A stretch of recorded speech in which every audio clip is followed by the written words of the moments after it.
કેમ છો વિદ્યાર્થી મિત્રો? તમે બધા મજામાં હશો, બરાબર ને? તો આજે આપણે હિન્દી વિષય શીખવાના છીએ. હિન્દી વિષયની અંદર આપણે છેલ્લા વિડીયોમાં પ્રકરણ નંબર 18 ઇન્હે પહેચાનિએ આપણે પૂર્ણ કર્યું હતું, બરાબર? તો આજે આપણે નવા પ્રકરણની શરૂઆત કરવાના છે. પ્રકરણ નંબર 19 જેનું નામ છે મેરી સાયકલ, બરાબર? મેરી સાયકલ એટલે કે મારી સાયકલ. તો આ જે પ્રકરણ છે, આ જે ચેપ્ટર છે, એની અંદર એક રોમિલ નામનો છોકરો છે, બરાબર? એ છોકરો સાયકલ ચલાવે છે અને એ સાયકલ એને કોણે આપી છે?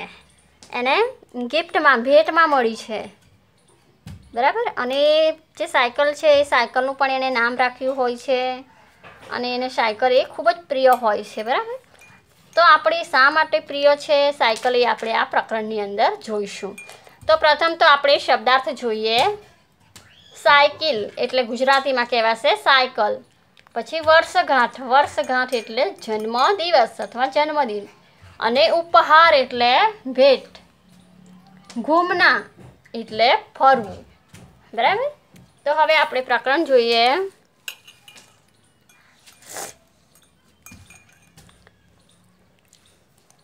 मेरा नाम रोमिल है. मारू नाम रोमिल છે. मेरे पास एक साइकिल है. मेरे पास एक साइकिल है એટલે કે મારી પાસે એક સાયકલ છે.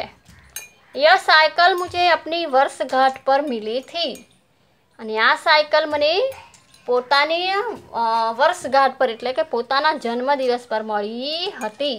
पिताजी ने मुझे वह उपहार में दी थी. પિતાજીએ મને તે ભેટમાં આપી હતી. હવે તમારો પણ જન્મદિવસ આવે તો તમે પણ તમારા મમ્મી પપ્પા પાસે ગિફ્ટ માંગો ને, ભેટ માંગો ને, અને તમને પણ ગિફ્ટમાં જે કંઈ વસ્તુ આપે તમારા માતા પિતા એ તમે ખુશીથી લઈ લો ને. અને છોકરાઓ તો ખાસ કરીને સાયકલ માંગે જ છે, બરાબર ને? કે જન્મદિવસ છે એટલે પપ્પા પાસે સાયકલ માંગવાની. અને સાયકલ માંગે પણ છે અને પિતાજી તમને આપે પણ છે, બરાબર ને? તો એવી જ રીતે આ જે રોમિલ નામનો છોકરો છે એની પાસે એક સાયકલ હતી અને એ સાયકલ એના પિતાજીએ એને એના જન્મદિવસ પર ભેટમાં આપી હતી. હવે આગળ જોઈએ તો તબ સે વહ મેરી મિત્ર બન ગઈ હૈ. અને જ્યારથી એના પિતાજીએ એને ભેટમાં આપી છે ત્યારથી એ એની મિત્ર બની ગઈ છે. સાયકલ કોની મિત્ર બની ગઈ છે? તો રોમિલની મિત્ર બની ગઈ છે. હવે તમને એક પ્રશ્ન પણ આવી રીતે પૂછાઈ શકે કે रोमिल को वर्षगांठ पर उपहार में क्या मिला था? तो उपहार में उसे उसके पिताजी ने उसे साइकिल दी थी. હવે આગળ જોઈએ તો साइकिल पर बैठकर मैं स्कूल जाता हूँ. साइकिल पर बैठकर घूमना मुझे बहुत पसंद है. साइकिल की दौड़ में मुझे इनाम मिल चुका है. मैं उसे पवन परी कहता हूँ. वह चलती है तब हवा से बातें करती है. मेरी साइकिल मुझे बहुत प्रिय है. હવે શું કીધું છે તો જુઓ. હવે સાયકલ પર બેસીને સ્કૂલ પણ જાય છે. હવે એના પિતાજીએ એને ભેટમાં સાયકલ આપી છે જન્મદિવસના ઉપહાર તરીકે. હવે ત્યારથી એની મિત્ર પણ બની ગઈ છે અને એ સાયકલ પર બેસીને જ એટલે કે સાયકલ લઈને સ્કૂલ જાય છે. હવે સાયકલ પર બેસીને એને ફરવું પણ ગમે છે અને સાયકલને એ પોતાની મિત્ર માને છે. સાયકલ પર બેસીને ફરે છે, એને ફરવાનું ખૂબ જ ગમે છે. સાયકલ પર બેસીને એને ફરવાનું ખૂબ ગમે છે.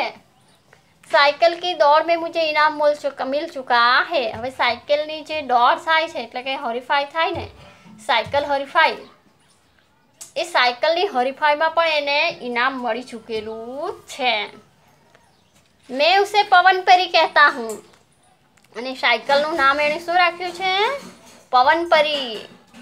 એટલે જે રોમિલ છે પોતાની સાયકલને પવન પરી કહે છે. શું કહે છે? પવન પરી કહે છે. वह चलती है तब हवा से बातें करती है. અને જો એની સાયકલ જ્યારે ચાલે છે તો જાણે હવા સાથે વાતો કરે છે, એટલે કે ખૂબ જ ઝડપથી ચલાવે છે એની સાયકલને, એટલે જાણે હવા સાથે વાતો કરતી હોય એવું લાગે છે। मेरी साइकिल मुझे बहुत प्रिय है। અને મારી સાયકલ મને ખૂબ જ પ્રિય છે। શું કહે છે રોમિલ? મને મારી સાયકલ ખૂબ જ પ્રિય છે। તો આ જે આપણે ગદ્ય જોયો તો એની અંદરથી આપણને ઘણા બધા પ્રશ્નો પણ પૂછાઈ શકે છે કે રોમિલને साइकिल કોણે આપી હતી, એટલે કે હિન્દીમાં આપણને પ્રશ્નો પૂછાઈ શકે કે रोमिल को साइकिल किसने दी थी, પછી रोमिल ने साइकिल का क्या नाम रखा था, પછી रोमिल साइकिल पर बैठकर कहाँ जाता है। આવા ઘણા બધા સવાલ પૂછાઈ શકે છે। અથવા साइकिल कब हवा से बातें करती है, तो कब बातें करती साइकिल कब हवा से बातें करती है, वह चलती है तब हवा से बातें करती है ना। પછી रोमिल को साइकिल किसने दी थी, तो रोमिल को साइकिल उसके पिताजी ने उसकी वर्षगांठ पर दी थी। પછી रोमिल ने साइकिल का क्या नाम रखा था, तो रोमिल ने साइकिल का पवनपरी नाम रखा था। और रोमिल साइकिल पर बैठकर स्कूल भी जाता है। આ રીતના આપણે સવાલ પણ પૂછી શકાશે, બરાબર। તો હવે આપણે આગળ જોઈએ સ્વાધ્યાય। જુઓ प्रश्न नंबर 1, कोष्टक से उचित शब्द चुनकर खाली जगह भरिए। હવે કોષ્ટકની અંદર આપણને વિકલ્પ જવાબ આપેલા છે, બરાબર। તો એ સાચો જવાબ શોધીને આપણે ખાલી જગ્યામાં લખવાનો છે। તો इनाम, वर्षगांठ, घूमना और हवा, બરાબર। આ શબ્દો આપેલા છે ને ખાલી જગ્યા આપણે જોઈએ તો पहले खाली जगह है, यह साइकिल मुझे अपनी खाली जगह पर मिली थी। तो वह साइकिल मुझे अपने इनाम पर मिली थी, वर्षगांठ पर मिली थी, घूमना पर मिली थी कि हवा पर मिली थी। तो बंद बेसतो शब्द है वर्षगांठ। शो है वर्षगांठ। तो આપણે ખાલી જગ્યામાં લખી દઈએ। ખાલી જગ્યામાં શું લખીશું, તો वर्षगांठ, बराबर।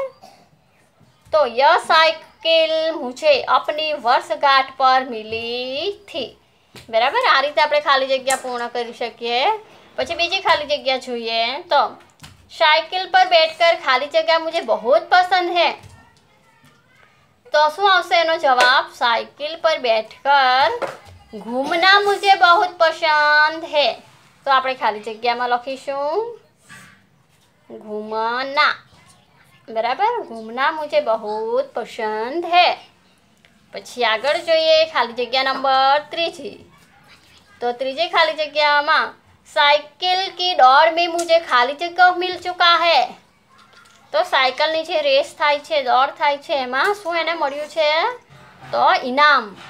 તો આપણે ઇનામ લખીશું साइकिल की दौड़ में मुझे इनाम मिल चुका है। तो આપણે ખાલી જગ્યામાં લખીશું ઇનામ, બરાબર। હવે આગળ જોઈએ ખાલી જગ્યા નંબર 4। वह चलती है तब खाली जगह से बातें करती है। तो वह चलती है तब यानी कि कौन, तो साइकिल चलती है तब वह हवा से बातें करती है। किससे बातें करती है, हवा से बातें करती है, बराबर। પછી આગળ જોઈએ પ્રશ્ન નંબર 2। निम्नलिखित प्रश्नों के उत्तर लिखिए। શું કરવાનું છે, નિમ્નલિખિત પ્રશ્નों के उत्तर लिखिए। તો પહેલો પ્રશ્ન છે, જોઈએ रोमिल को साइकिल किसने दी थी। रोमिल को साइकिल किसने दी थी, तो रोमिल को साइकिल किसने दी थी, उसके पिताजी ने दी थी ना। तो हमें उसका उत्तर कैसे लिखेंगे,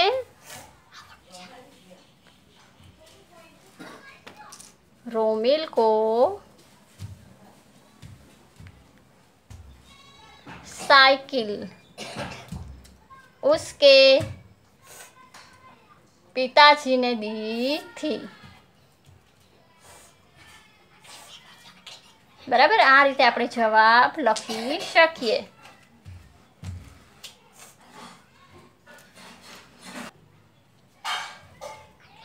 બીજો પ્રશ્ન જોઈએ। પ્રશ્ન નંબર 2, रोमिल साइकिल पर बैठकर कहाँ जाता है? तो रोमिल साइकिल पर बैठकर कहाँ जाता था? तो रोमिल साइकिल पर बैठकर स्कूल जाता है। तो આપણે એનો જવાબ આ રીતે લખી શકીએ।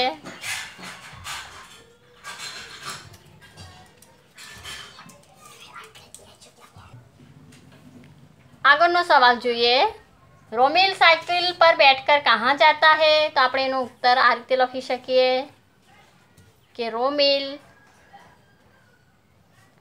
साइकिल पर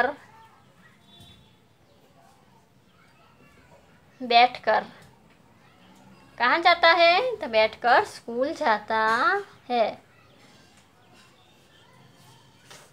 आ रीते આપણે જવાબ લખી શકીએ। બરાબર, હવે આગળનો સવાલ જોઈએ। સવાલ નંબર 3, रोमिल ने साइकिल का क्या नाम रखा है?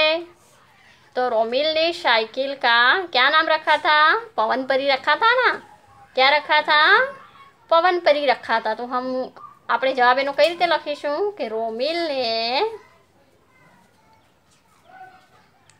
साइकिल का नाम पवन परी रखा था। क्या रखा था? पवन परी रखा था। बराबर, आ रीते આપણે એનો જવાબ લખી શકીએ।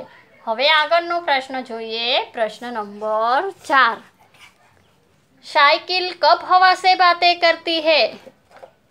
साइकिल, तो साइकिल कब वह चलती है तब क्या करती है? हवा से बातें करती है। तो આપણે એનો ઉત્તર કઈ રીતે લખીએ? તો साइकिल जब चलती है, जब वह चलती है तब क्या करती है? तब वह हवा से बातें करती है। हवा से बातें करती है। बराबर, तो आ रीते આપણે એનો જવાબ લખી શકીએ છીએ। હવે આગળ જુઓ પ્રશ્ન નંબર 3। तो प्रश्न नंबर 3 ની અંદર જુઓ, બિંદુઓ को जोड़कर चित्र बनाइए। હવે આ બિંદુઓ આપી દીધેલા છે, બિંદુને શું કરવાનું છે? જોડવાનું છે અને જોડીને એક ચિત્ર બને છે। શું ચિત્ર બને છે? તો નાવડી। બરાબર, તો આપણે એને એમ જ જોડી દેવાનું છે। આવી રીતે તમે સ્કેલ લઈને ફૂટપટ્ટીની મદદથી વ્યવસ્થિત દોરી દેવાનું છે। બરાબર, આ રીતે તો એ ચિત્ર બનશે એક નાવડીનું। બરાબર, નાવડીનું ચિત્ર બનશે। આ રીતે જોડી દેવાનું છે। જુઓ,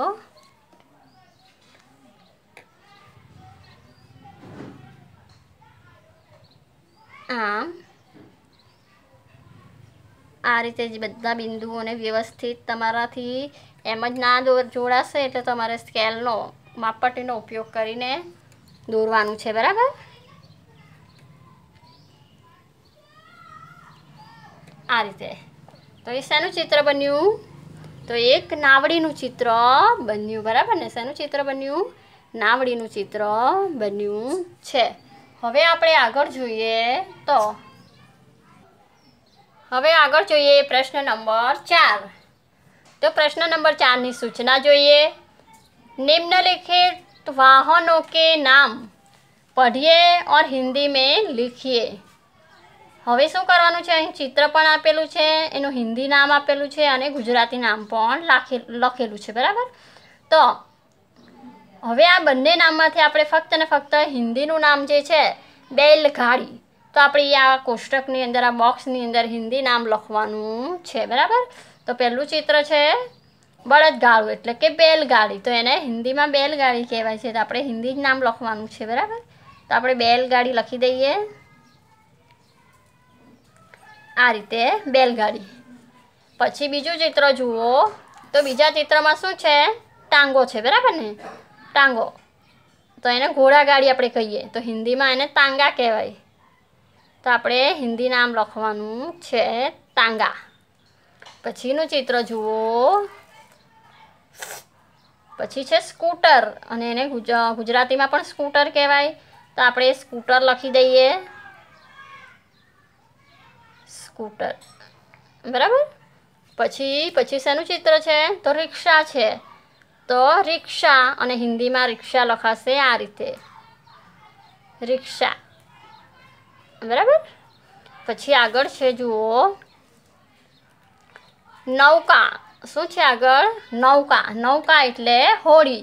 તો આપણે હિન્દી નામ લખવાનું છે એટલે નૌકા લખીશું. નૌકા એટલે ગુજરાતીમાં કહેવાય હોડી. એવી જ રીતે જહાજનું ચિત્ર છે, એટલે કે મોટું વાહન જે હોય એને હિન્દીમાં જહાજ કહેવાય. તો આપણે હિન્દી નામ લખવાનું છે એટલે આપણે લખીએ જહાજ, બરાબર. પછી જુઓ રેલગાડી. આપણે જે ટ્રેન કહીએ ને, ઇંગ્લિશ શબ્દ છે ટ્રેન, એ ટ્રેન અથવા આગગાડી આપણે કહીએ એ રેલગાડી. તો આપણે હિન્દી નામ લખી દઈએ રેલ ગાડી, બરાબર. પછી શું છે? હવાઈ જહાજ. હવાઈ જહાજ એટલે વિમાન. તો વિમાનને આપણે હવાઈ જહાજ, તો હવાઈ જહાજ. હવાઈ જહાજ એટલે વિમાન, બરાબર. તો ગુજરાતીમાં વિમાન કહેવાય અને હિન્દીમાં શું કહેવાય? હવાઈ જહાજ. તો આપણે હિન્દી શબ્દ શું છે? હવાઈ જહાજ. તો આપણે હવાઈ જહાજ લખી દઈએ, બરાબર. આ રીતે લખવાનું છે. તો આ બધા જે નામ છે એ તમારે તમારી હિન્દીની નોટબુકમાં લખી લેવાના. તો આપણે આ ચેપ્ટર નંબર 19 મેરી સાયકલ એ પ્રકરણ આપણે પૂર્ણ કરીએ છીએ, અને નવા પ્રકરણ સાથે આપણે ફરી પાછા નેક્સ્ટ વિડીયોમાં મળીશું.